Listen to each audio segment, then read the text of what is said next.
As Sri Lankan authorities worry about the potential of more suicide attacks by the group behind the Easter Sunday bombings, one newspaper has published an exhaustive study of all the Islamic terror attacks around the world since 9/11. According to the German newspaper Die Welt, Islamic extremists have carried out 31,222 attacks in the past 18 years. Those attacks have killed 146,811 people around the world.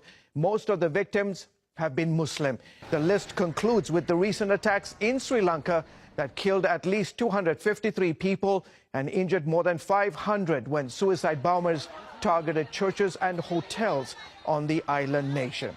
Joining me to discuss the impact of those sobering numbers is Imam Tawhidi. He's a third-generation Iranian-born Australian Muslim and author of The Tragedy of Islam, Admissions of a Muslim Imam. Mr. Tawhidi, thank you so much for coming on the show. The research shows the geography of Islamist terror stretches today from Europe to the Middle East, Asia, and Africa.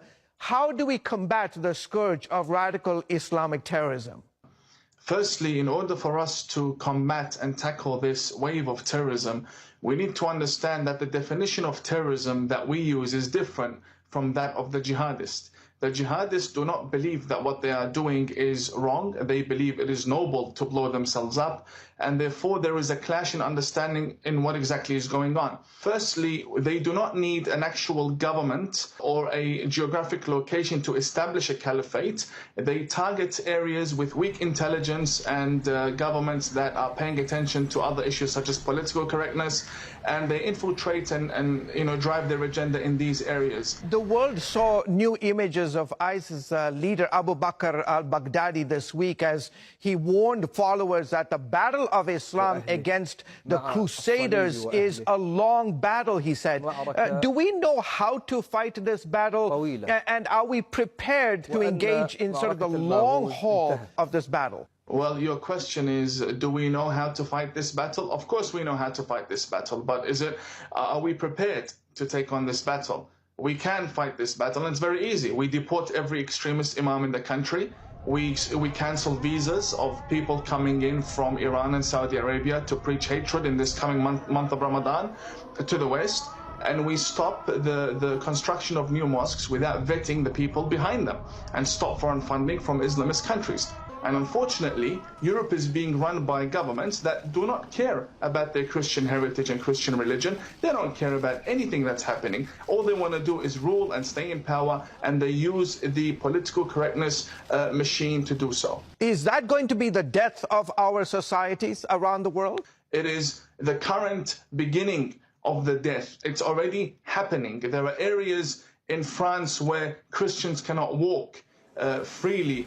President Macron has come out saying that the Islamist movements want to secede from France. This is a leader of a country telling you that he has lost control. He's admitting finally that he has lost control.